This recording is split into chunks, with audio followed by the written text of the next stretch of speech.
ಹರಿ ಓಂ ಎಲ್ರಿಗೂ ನಮಸ್ತೆ. ಇವತ್ತಿನ ರೆಸಿಪಿ ಏನು ಗೊತ್ತಾ? ಹಲಸಿನಕಾಯಿ ದೋಸೆ. ಸಿಂಪಲ್ ಅಂತ ಅನಿಸಿದ್ರು ಕೂಡ ಇವತ್ತು ಲಾಸ್ಟ್ ಹಣ್ಣಿನ ದೋಸೆ ಮಾಡ್ತಾಯಿದ್ದೇನೆ. ಅದಕ್ಕೆ ಇದನ್ನು ಹಾಕೋಣ ಅಂತ. ಅಂದರೆ ನಾನು ಹೇಳಿದ್ದಲ್ಲ, ನನ್ನ ಮಗ ಹೇಳಿದ್ದು. ನಾನು ಹೀಗೆ ಬೆಳಗ್ಗೆ ಏನಪ್ಪ ಮಾಡೋದು ಅಂತ ನೋಡುವಾಗ ಹಲಸಿನ ಹಣ್ಣು ಪರಿಮಳ ಬರ್ತಾಯಿತ್ತು. ಇದು ಕೊನೆ ಹಣ್ಣು, ಇದರಿಂದ ಏನಾರು ಮಾಡು ಅಂತ ನನ್ನ ಹಸ್ಬೆಂಡ್ ಕೂಡ ಹೇಳಿದರು. ನೋಡಿ, ಈ ಹಲಸಿನ ಹಣ್ಣಿಗೆ ಹೆಸರು ಏನೋ ಇದೆ, ನನಗೆ ಬರೋದಿಲ್ಲ. ಗೊತ್ತಿದ್ದರೆ ನೀವು ಕಮೆಂಟ್ ಮೂಲಕ ಹಾಕಿ. ನಾನು ಅದಕ್ಕೆ ಇದರಿಂದ ಏನಾರು ದೋಸೆ ಅಥವಾ ಮುಲ್ಕ ಏನಾರು ಮಾಡೋಣ ಅಂತ ಹೊರಟೆ. ಅವಾಗ ನನ್ನ ಮಗ ಹೇಳ್ದ, ಇದು ಕೊನೆ ಹಣ್ಣಲ್ಲಮ್ಮ, ನಾನು ವೀಡಿಯೋ ಮಾಡ್ತೇನೆ, ನೀವು ಹಾಕಿ ಅಂತ ಹೇಳ್ದೆ. ಅದಕ್ಕೋಸ್ಕರ ನೋಡಿ ವೀಡಿಯೋ ಮಾಡ್ತಾಯಿದ್ದೇನೆ. ಅದನ್ನು ನಾನು ಇವತ್ತಿನ ಹಾಕ್ತಾಯಿದ್ದೇನೆ. ಅವನ ಕಾಲು ಕೂಡ ಇಲ್ಲಿ ಕಂಡಿರ್ಬೋದು ನಿಮಗೆ. ನೋಡಿ, ಈ ಥರ ಹಣ್ಣು, ಇದು ತುಂಬಾ ಸಿಹಿಯಾದ ಹಣ್ಣು ಆಯಿತಾ. ಸಕ್ಕರೆ ಕೂಡ ಇದ್ರ ಮುಂದೆ ನಾಚಬೇಕು. ಆದರೆ ಸ್ವಲ್ಪ ಮಳೆಗಾಲದ ಕಾರಣ ಇದ್ರ ಹಣ್ಣು ಸ್ವಲ್ಪ ಟೇಸ್ಟ್ ಕಮ್ಮಿಯಾಗಿದೆ. ನೋಡಿ, ತುಂಬ ಚೆನ್ನಾಗಿರುವಂತಹ ಹಲಸಿನ ಹಣ್ಣು, ಏನು ಅಂಟು ಕೈಗೆ ಅಂಟೋದಿಲ್ಲ. ನೋಡಿ, ಈ ಥರ ಬೇಗ ಕಟ್ ಮಾಡಿ ತೆಗಿಲಿಕ್ಕಾಯ್ತು. ಇಲ್ಲಾಂದರೆ ಹಲಸಿನ ಹಣ್ಣು ಕಟ್ ಮಾಡಲಿಕ್ಕೆ ನಂಗೆ ಜನ ಬೇಕಾಗುತ್ತೆ. ಅಂದರೆ ನಾನು ಮಾಡೋದಿಲ್ಲ ಅಂತಲ್ಲ, ಬೆಳಗ್ಗೆ ಅಂದರೆ ಅವರು ಬರಬೇಕು ಅಂತೀನಿ. ಇದಕ್ಕೆ ಜನನೇ ಬೇಡ. ನೋಡಿ, ಎಷ್ಟೆಷ್ಟು ಬೇಗ ತೆಗ್ದಾಯಿತು ಅಂದರೆ. ಇದರೊಳಗಿನ ಹಲಸಿನ ಬೀಜ ತೆಗಿಲಿಕ್ಕೂ ತುಂಬಾ ಸುಲಭ. ನೋಡಿ, ಈ ಥರ ಮಾಡಿಬಿಟ್ಟು, ಈ ಥರ ಭಾಗ ಮಾಡಿಬಿಟ್ಟು ಅದರ ಬೀಜ ತೆಗೆದ್ರೆ ಆಯಿತು. ಆಮೇಲೆ ಇದಕ್ಕೆ ಹೊರಗಡೆಯಿಂದ ಕ್ಲೀನ್ ಮಾಡಲಿಕ್ಕೆ ಆ ಥರದ್ದೇನಿಲ್ಲ. ಈ ಥರ ಎಲ್ಲ ಕ್ಲೀನ್ ಮಾಡಿಕೊಂಡ್ರೆ ಆಯಿತು. ಈ ಥರ ಎಲ್ಲ ಹಣ್ಣು ನಾನು ಬೇಗ ಕ್ಲೀನ್ ಮಾಡಿಕೊಂಡೆ. ಕ್ಲೀನ್ ಮಾಡಿದ ನಂತರ ನೋಡಿ,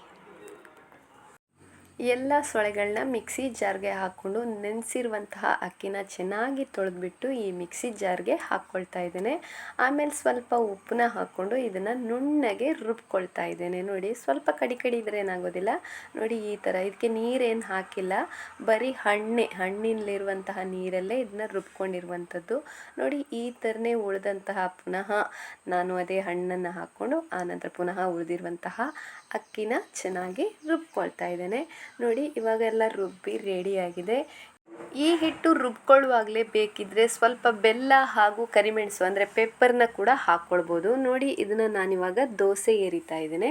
ಈ ದೋಸೆ ತಿನ್ನಲಿಕ್ಕಂತೂ ತುಂಬಾ ಟೇಸ್ಟಿಯಾಗಿರ್ತದೆ ಆಯಿತಾ. ಹಲಸಿನ ಹಣ್ಣಿನ ಕೊನೆ ದೋಸೆ ಅಂದರೆ ಹಲಸಿನ ಹಣ್ಣು ಸ್ಟಾರ್ಟ್ ಆಗುವಾಗ ಮತ್ತು ಮುಗಿಯುವಾಗಂತೂ ಹಲಸಿನ ಹಣ್ಣು ತಿನ್ನೋಕೆ ತುಂಬಾ ಆಸೆ. ನೋಡಿ, ಈ ದೋಸೆ ಎರೆದಂತಹ ಹಿಟ್ಟನ್ನೇ ನೋಡಿ, ಈ ಕಡೆ ಸ್ಟವಲ್ಲಿ ನಾನು ಸ್ವಲ್ಪ ಎಣ್ಣೆ ಇಟ್ಟಿದ್ದೆ ಸಣ್ಣ ಬಾಣಲಿಯಲ್ಲಿ. ಅದಕ್ಕೆ ಈ ಹಿಟ್ಟನ್ನೇ ನೋಡಿ ಸಣ್ಣಕ್ಕೆ ಸ್ವಲ್ಪ ತೆಗೆದುಬಿಟ್ಟು ಸ್ಪೂನಲ್ಲಿ ತೆಗೆದುಬಿಟ್ಟು ಹಾಕ್ಕೊಳ್ತಾ ಇದ್ದೇನೆ.